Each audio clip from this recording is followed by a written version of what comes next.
네, 안녕하십니까. 다시 소개하겠습니다. 저는 한국기술교육대학교의 문성태 교수라고 합니다. 이렇게 다시 만나 뵙게 돼서 반갑습니다.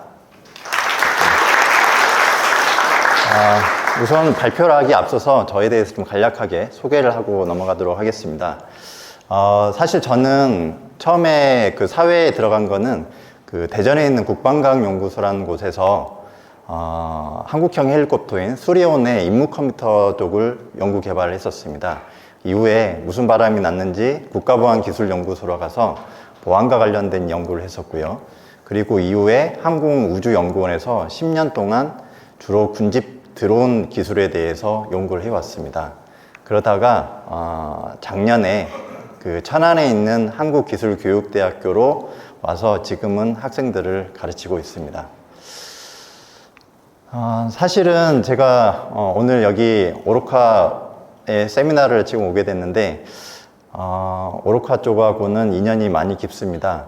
2014년에 그 2회 오픈 로보틱스 세미나에서 제가 초청을 받아서 여기에 발표를 하게 됐는데, 그 발표했던 내용이 IT와 항공의 만남이라는 주제로 발표를 했었고, 그때 처음에 발표는 실내 군집비행에 대해서 연구를 하고 있다는 것을 발표를 하다가 향후에 실외 군집비행에 대해서 연구를 하겠다라고 얘기를 하고 마쳤던 걸로 제가 기억을 하고 있습니다. 그런데 그 부분이 이제 이렇게 언론에 나가게 되고, 그것을 계기로 많은 그 산업체 대표님들이 저한테 요청을 하셨고, 그런 연구 결과로 2019년도에 한 5년 동안 걸쳐서 국내 최초로 실외 군집비행 기술을 개발하게 됐었습니다.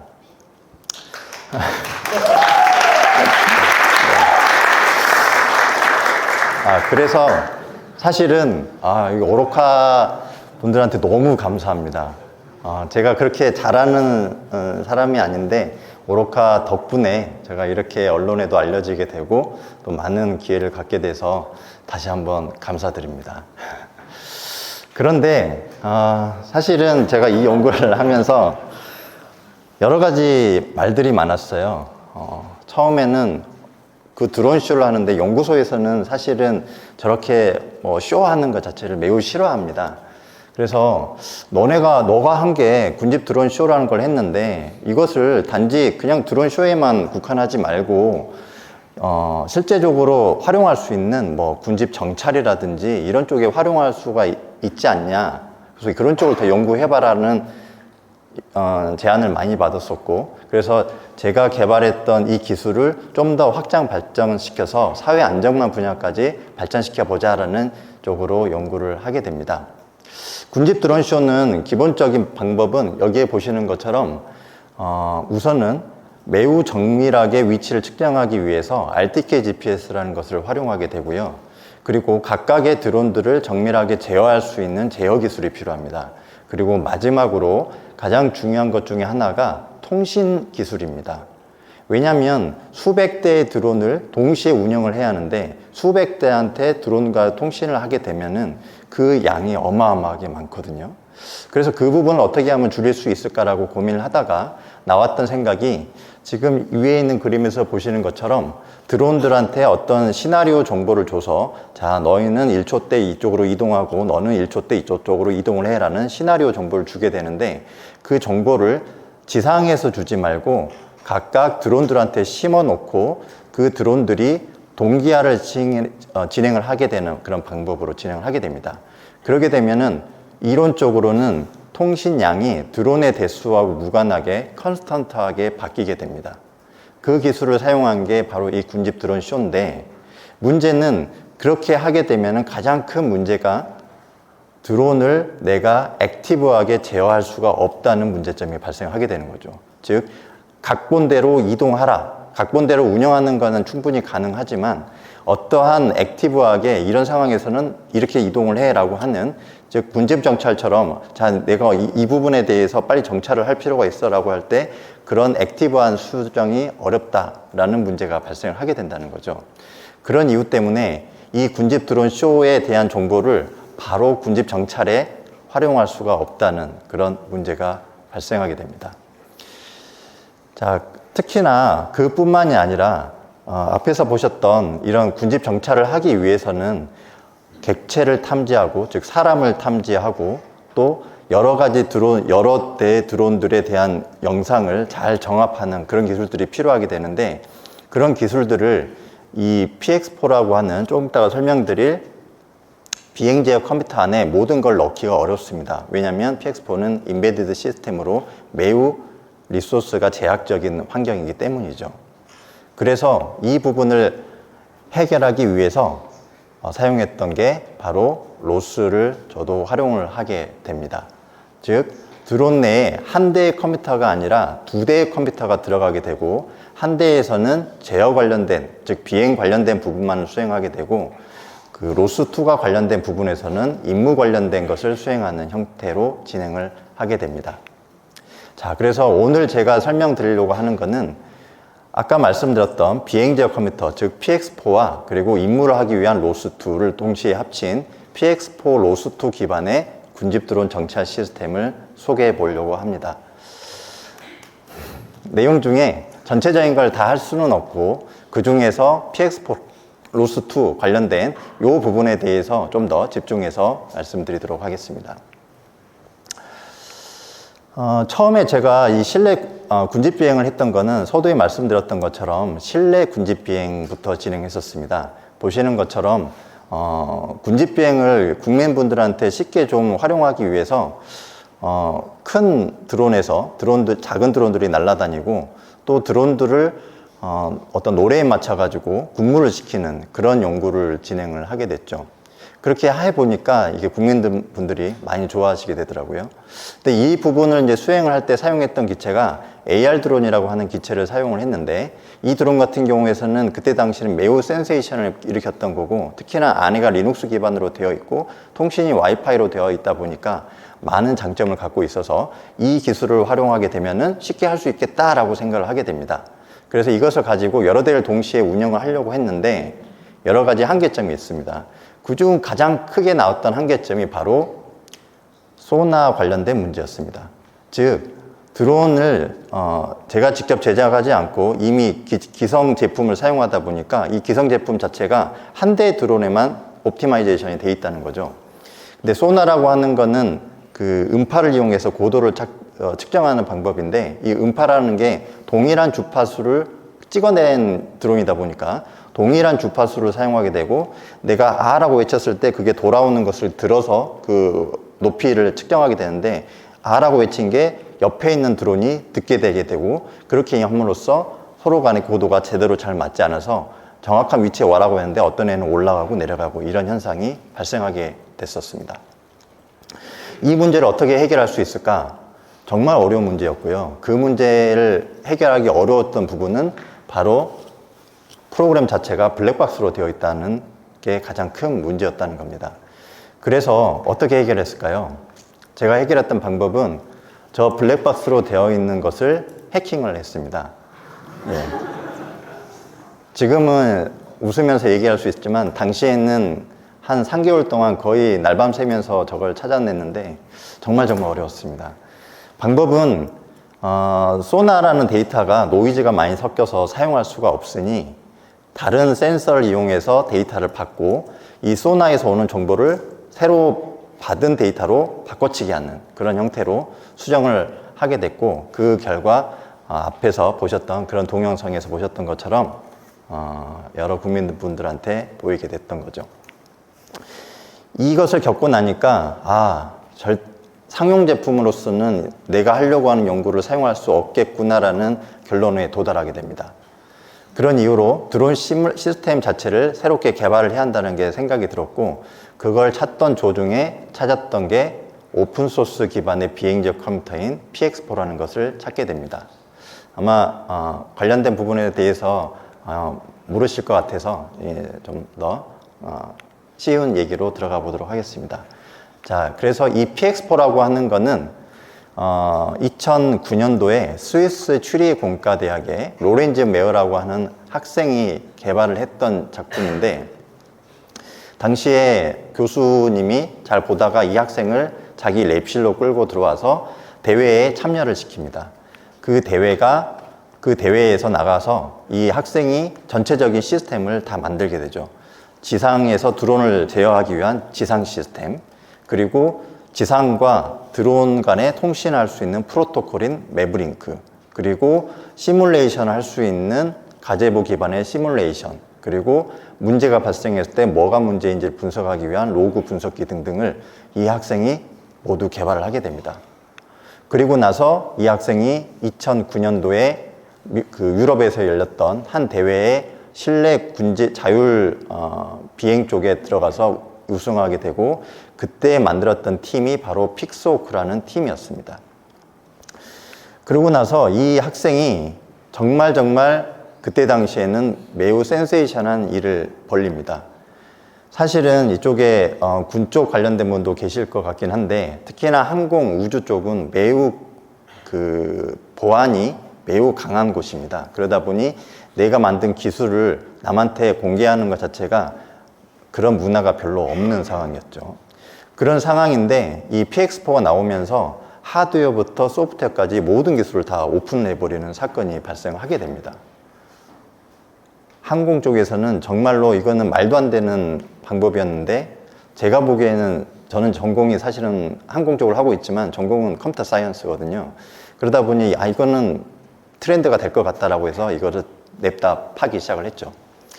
그때 보시면은 전체 구조가 이런 구조로 되어 있습니다. 기본적으로 리얼타임 운영체제인 너덱스를 사용하고요. 그 위에 가장 중요한 마이크로 오브젝트 리퀘스트라고 하는 부분이 사용이 됩니다. 그리고 그것을 기반으로 해서 각각의 원래는 하나의 큰 덩어리인 프로그램을 모듈화로 진행을 시켜서 수행을 하도록 만들고, 이 처음에 얘기했던 로렌즈 메이어가 한 녀석은 한 것은 이런 프레임워크를 만든 거였고 방만 만들었던 거고요. 그 위에 호주에 있는 폴 박사님, 그리고 러시아에 있는 안톤 바부스키, 그 다음에 미국에 있는 포드 대학의 제임스 코퍼트 같은 사람들이 오픈 소스에 달라들어서 각각의 기능들을 개선하고 보완하기 작업을 시작합니다. 그리고 나서 이 시스템은 전 세계적으로 가장 많이 활용되는 비행제 컴퓨터가 되게 된 거죠. 그리고 이것을 3D 로보틱스라고 하는 미국의 회사가 제품화를 시켰고, 저도 이때부터 여기가 전데 저도 이제 개발자로서 현재까지 개발을 하고 있는 상황입니다. 자, 그러면 가장 중요한 거는 결국은 마이크로 ORB라고 하는 건데, 이 마이크로 ORB가 무엇이냐를 알아야지 이 비행제 컴퓨터를 전체를 알 수가 있습니다. 그래서 오늘은 이 마이크로 ORB가 뭐냐에 대해서 좀 더 자세하게 설명을 드리도록 하겠습니다. 마이크로 ORB는 디자인 패턴에, 갱오브포의 디자인 패턴에 보면은 퍼블리시 서브스크라이브라고 하는 구조가 있죠. 그것을 따르는 부분이라고 보시면 되겠습니다. 한 예로 들어보겠습니다.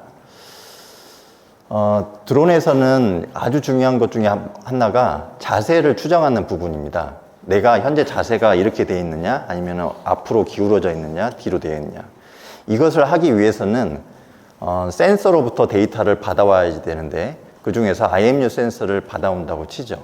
그러면 얘 입장에서는 IMU 센서의 정보를 구도간다 해서 서브스크립션을 한다고 보고요. 그렇게 해서 내부에서 칼만 필터라든지 혹은 상부 필터라든지 파티클 필터 같은 걸 이용해서 자세 정보를 추정을 하게 됩니다. 그러면 그 자세 정보를 퍼블리시를 하게 되고, 그 정보를 다른 애가 받아서 뭔가 수행하게 되는 그런 구조가 된다는 내용입니다. 그래서 내부적으로는 쿼드콥터 같은 형태를 취한다면 그 내부는 크게 저렇게 네 가지 부분이 핵심 제어기로 들어가게 되는데, 제가 봤을 때 왼쪽 부분은 자세를 제어하는 부분이고, 오른쪽에 있는 부분은 위치를 제어하는 부분입니다. 위치는 사람이 인식할 수 있는 언어라고 본다면, 자세 제어 부분은 드론이 알아들을 수 있는 언어라고 보시면 됩니다. 그리고 각각에 대한 부분들을 이제는 모듈화로 진행을 하고, 각각의 모듈들을 메시지 형태로 서로 간에 수행하게 되면은, 가장 여기에서 중요한 점은 만약에 내가 자세를 추정하는 부분에 대해서 칼만 필터를 이용해서 만들었다고 치면, 그 부분을 다른 사람들은 파티클 필터를 이용해서 바꿀 수가 있게 된다는 거죠. 쉽게. 즉, 이 부분을 결국은 메시지로 분리가 되기 때문에 다른 걸로 바꾸기가 용이하게 되고, 또 한편으로는 다른 부분을 재사용할 수 있다는 장점을 갖게 됩니다. 여러분, 이런 느낌 어디서 많이 느껴본 것 같지 않습니까? 맞습니다. 로스입니다. 예, 다 아시는 내용일 거라고 생각합니다. 로스. 사실은 PX4가 처음에 생길 때 당시에 로스하고의 인티그레이션을 미리 생각을 하고 들어갔던 겁니다. 즉, 로스와 PX4는 원래부터 철학이 동일한 철학을 갖고 있었다는 겁니다. 그렇기 때문에 쉽게 PX4가 로스하고 연동할 수가 있게 됐던 거고, 그런 이유로 아이크라에서도 이 로렌즈 메이어가 2015년에 로스하고 연동하는 부분을 미리 만들어 놨던 거죠. 즉, 이렇게 할 수밖에 없었던 거는 굳이 내가 휠을 다시 만들 필요 없다라는 거죠. 재사용을 하기 위함. 그런 부분이 결국은 PX4와 로스가 쉽게 연동될 수 있도록 만들었던 거였고, 특히나 PX4 같은 경우에서는 이미 제어 관련된, 그러니까 비행과 관련된 부분은 잘 하고 있지만 임무와 관련된 부분까지 확장 발전시키기에는 에코시스템이 너무 작다는 겁니다. 결국은 그 에코시스템을, 로스의 에코시스템을 그대로 흡수하게 되면은 쉽게 재개발하지 않고도 재사용할 수가 있다라는 이유 때문에 결국은 PX4와 로스2를 연동하는 쪽으로 가게 됩니다. 그래서 결국은 PX4와 로스2를 어떻게 연동을 시키느냐가 매우 중요한 토픽이 되게 된다는 거죠. 그러면 PX4와 로스2는 결국은 저렇게 이제 연동이 돼서 두 개의 다른 컴퓨터로 들어가게 되는데, 우선은 비행 제어 컴퓨터와 달리 된 이유 중에도 하나가 이 비행 제어 관련된 부분은 매우 중요하기 때문에 혹여나 그 미션에서 수행되는 부분이 이쪽에 잘못 들어가서 바로 에러가 나게 되면은, 지상에 있을 때는 그냥 꺼지면 그만이지만 드론 같은 경우는 날아가다가 꺼져버리면 인명피해가 난다든지 재산피해가 날 수가 있잖아요. 그래서 서로 간에 분리시키는 이유 중에도 그런 이유가 있습니다. 그래서 결국은 PX4 내에서는 온리 비행 제어만 토픽을 갖고 진행을 하게 되는 거고, 로스 쪽에서는 임무와 관련된 부분만을 추가하도록 만드는 거죠. 그러면 PX4, 로스2는 어떻게 다르느냐? PX4는 기본적으로 쉐어드 메모리를 기반으로 한 메시지를 통신하는 기법을 사용합니다. 로스는 아까도 앞에서 잠깐 다른 연사분께서 말씀하셨지만 쉐어드 메모리도 가능하지만 네트워크를 통해서도 서로 간의 메시지를 주고받을 수가 있게 되는 거죠. PX4는 쉐어드 메모리를 사용하기 때문에 이 노드 간의 실시간성을 거의 보장을 해주게 됩니다. 로스에 비해서. 반면에 로스는 쉐어드 메모리를 사용하지 않고 네트워크를 사용하게 되면은 서로 다른 컴퓨터에 있다고 치더라도 마치 하나의 컴퓨터에서 운영하는 것처럼 할 수가 있다는 장점을 갖게 됩니다. 그런 이유 때문에 이 로스는 서로 간에 다른 컴퓨터 내에서도 할 수 있고, 물론 쉐어드 메모리를 통해서도 사용할 수가 있다는 그런 장점을 갖게 되는 겁니다. 그런 차이가 PX4와 로스2의 가장 큰 차이다라고 보시면 될 것 같습니다. 자, 그리고 그러면 통신은 어떻게 하느냐? 그러면 아까 말씀드렸던 것처럼 두 대의 컴퓨터가 있고 서로 간에 데이터를 주고받고 할 필요가 있는데, 그때는 앞에서 얘기했던 로렌즈 메이어가 만든 매브링크라고 하는 프로토콜을 이용해서 로스로 전달하게 됩니다. 이때 사용하는 게 매브로스라고 하는 그런 로스에서 제공하는 모듈이 있는데, 이건 로스1에서 사용하는 방법이고요. 그래서 PX4에서는 무조건 밖으로 나가기 위해서는 매브링크라는 것을 통해서만 나갈 수 있도록 되어 있다는 겁니다. 그래서 다음과 같은 구조로 수행을 해야 하게 됩니다. 자, 그런데 이 그림에서 가장 큰 문제는 뭘까요? 문제는 PX4 내에서의 어떤 토픽 정보가 있고, 그것을 밖으로 빼기 위해서 그 토픽 정보를 매브링크 정보로 바꾸게 됩니다. 그리고 매브링크 정보를 바꾼 다음에 다시 로스 메시지 형태로 또 바꿔야 된다는 거죠. 즉 여러 번의 변환 작업이 이루어지게 되고 그걸로 인한 지연 현상이 발생할 수밖에 없는 구조가 이런 구조였습니다. 그러던 도중에 로스2가 나오게 됐죠. 여러분도 아시다시피 로스1과 로스2는 상당한 많은 차이를 갖게 됩니다. 로스1은 기본적으로 마스터가 있어서 마치 서버 클라이언트 형태로 진행되는 반면에 로스2로 가게 되면서 그것을 분산 네트워크 시스템으로 바꾸게 되죠. 그리고 DDS라고 하는 부분이 들어가게 되면서 이 DDS에서 그런 분산 네트워크 시스템을 디스트리뷰트 데이터 서비스를 수행할 수 있는 그런 구조로 바꾸게 되는데 이 부분이 나오면서 PX4 내에서도 바뀌게 됩니다. 즉 PX4에 이 DDS를 붙이는 작업으로 진행이 되게 되는데 우선은 DDS를 붙이게 되면서 가장 좋았던 거는 일단은 릴라이블리티가 올라가고 그 다음에 로버스트니 그 다음에 성능 자체가 많이 개선이 될 수 있다는 장점을 갖게 됩니다. 물론 로스 자체를 붙이게 되면은 당연히 그런 스케일러블리티라든지 이건 좋아지긴 하지만 로스2로 가면서 이런 부분이 확실히 개선이 되는 시점을 얻게 되는 거죠.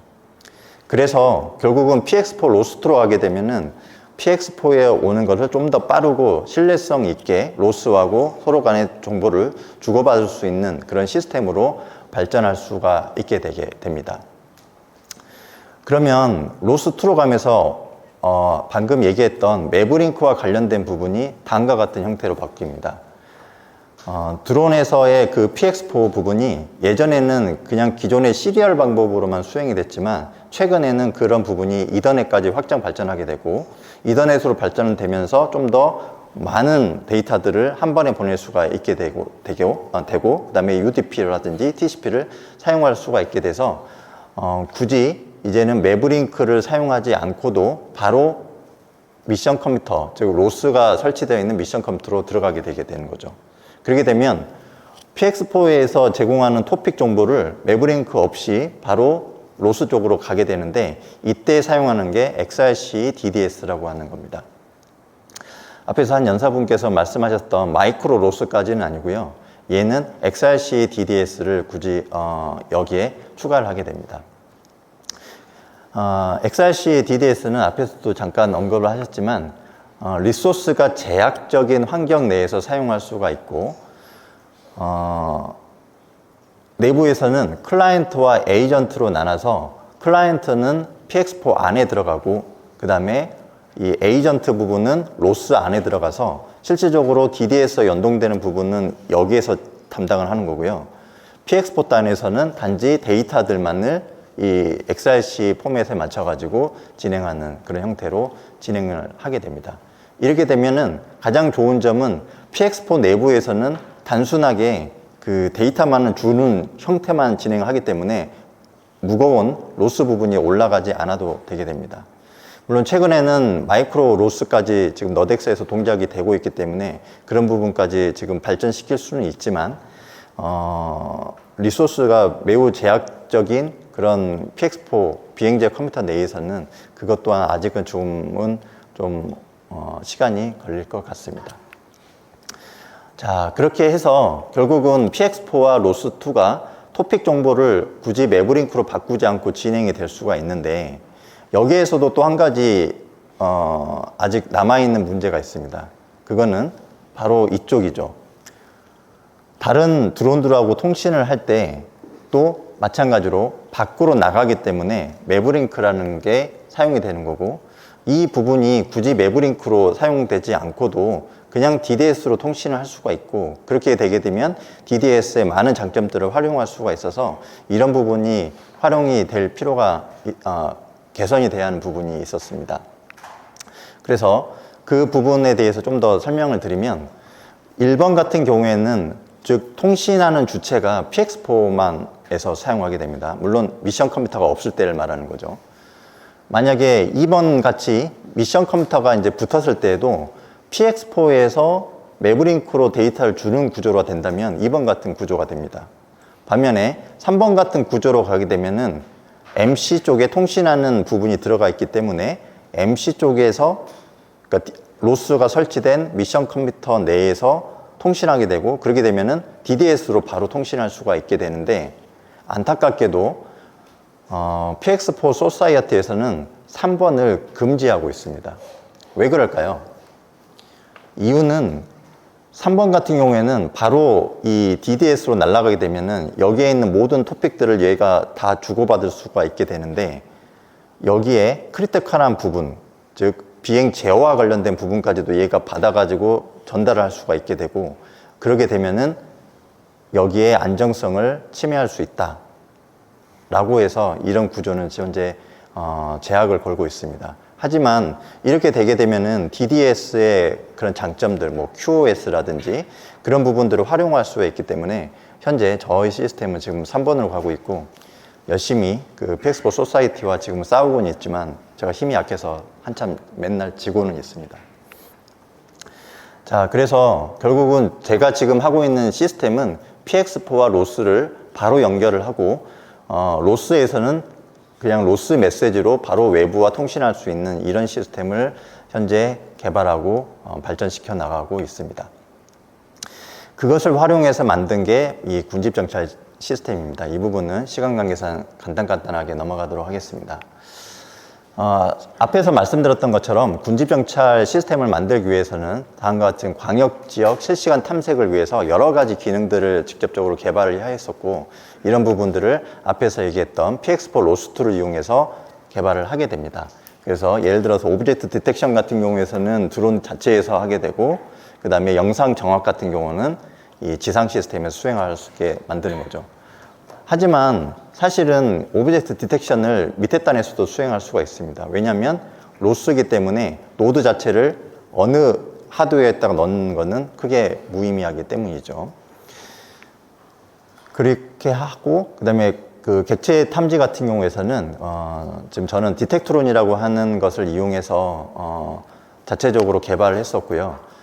여기에서는 드론에 대한 영상에서 뭐 자동차라든지 사람을 찾아내는 그런 기술을 개발했고, 이 기술은 2020년 ECCV에서 비주드론이라고 하는 국제대회에서 1등을 수상한 바 있습니다. 그리고 영상 정확 같은 경우에서는 여러 대의 드론이, 현재는 여기서는 4대의 드론으로 지금 제가 시험을 했는데, 각각의 드론에서 받은 영상을 실시간으로 정합을 하고, 그 정합된 영상 내에서 그 정합된 영상을 위성지도 상에서 붙여서 거기에서 객체를 탐지하는 그런 기술까지 개발이 완료된 상황입니다. 그런데 말입니다. 4대까지는 제가 이제 시험을 해서 오케이, 잘 됐다 했는데, 얘를 이제 더 확정을 저는 이제 예를 들어서 뭐 100대까지도 저는 진행을 하고 싶은 게 제 욕심이라서 더 늘리면 어떨까. 그래서 PX4 로스트에서 좀 더 많은 드론을 활용하면 어떨까라고 해서 요즘 학생들과 많이 연구를 하고 있는데, 예를 들어서 10대의 드론을 저희가 이제 지금은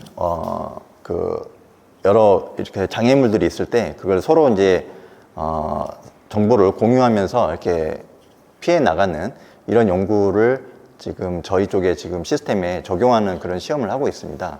그런데 이걸 하다 보니까 이제 결국은 10대, 20대 이렇게 올라가게 되는데, 시뮬레이션에 당연히 잘 되거든요. 그런데 실제 해보면은 안 돼요. 예. 이 역시나 그렇습니다. 제가 군집행 할 때도 한 달 하면은 하루 이틀 정도 성공하고 나머지는 다 페일이었는데, 얘도 역시나 마찬가지더라고요. 왜 안 될까를 고민을 지금 하고 있습니다. 그랬더니 DDS에서는 기본적으로 분산 시스템으로 가다 보니까, 예전에 로스1에서 마스터에서 그 노드에 대한 정보들을 다 갖고 있었지만, 지금은 그 노드에 대한 정보를 마스터가 없기 때문에 모든 노드가 다 갖고 있는 구조로 지금 가거든요. 그러면 각각의 노드들이 그 다른 노드들의 정보를 얻어야 하는데, 그 정보를 얻는 절차가 디스커버리라고 하는 절차가 있습니다. 그래서 그 디스커버리라는 부분을 보니까 이 지금 원 그래프에서 보시면 저 약간 하늘색 비슷한 채터라는 부분이 있죠. 저 부분이 실제 데이터를 보내는 부분인데, 그걸 보내기 위해서 저렇게 그 외에 많은 데이터들이 사용이 된다는 겁니다. 이 부분이 기본적인 디폴트로 사용되는 부분이고, 이게 심플 디스커버리라고 하는 방법인데, 이 방법을 하게 되면은 다음과 같은 구조가 발생하게 되고, 얘가 20대, 30대, 100대 이렇게 올라가게 되면은 이 수가 정말 많아집니다. 그러다 보니 잘 될 때도 있는데 잘 안 될 때도 있는 그런 경우가 많이 발생을 하게 되는 거죠. 그래서 내부에서는 이 부분을 해결하기 위해서 저희 같은 경우는 디폴트로 있는 이프로시마의 PX4 패스트 DDS를 사용하고 있는데, 거기에서는 그 디스커버리 서비스라는 것을 적용합니다. 이거는 쉽게 말씀드리면은 다시 로스원으로 돌아가는 기법입니다. 예. 그러니까 와이어드 같은 상황이면은 사실 상관이 없는데, 저희처럼 드론의 통신량을 최소화시켜야 하는 그런 경우에서는 결국은 이런 방법이 훨씬 더 적합했고, 그런 방법을 통해서 저희가 지금 시뮬레이션을 해보고 시스템을 동작을 시켜보면은 결국은 심플보다는 좀 더 좋아지는 그런 경향을 지금 현재 보이고 있습니다. 물론 실험은 더 지금 해봐야 하는데, 가장 극한으로는 이제 스태틱으로 해서 아예 노드들에 대한 정보를 내가 다 알고 있다는 가정하에서 지금까지 올라가고 있는데, 그럼에도 불구하고 데이터 양이 좀 많아져서 이런 부분을 어떻게 더 개선시킬 수 있을까에 대해서 현재 지금 연구 중에 있습니다. 그리고 현재는 이제 이런 부분, 아까 말씀드렸던 것처럼 PX4 로스2를 이제 군집정찰 드론 시스템에서 좀 더 보완하고 실제 프랙티컬하게 운영하기 위해서 그 PX4 로스2의 안정화 작업을 지금 진행 중에 있고요. 그 다음에 지금은 드론뿐만이 아니라 뭐 육상의 로버라든지, 그 다음에 뭐 보트, 그리고 드론들을 다 군집으로 운영하는 그런 부분까지 확장 발전시켜 나가고 있습니다. 네, 제 발표는 여기까지 마치도록 하겠습니다. 경청해 주셔서 감사합니다.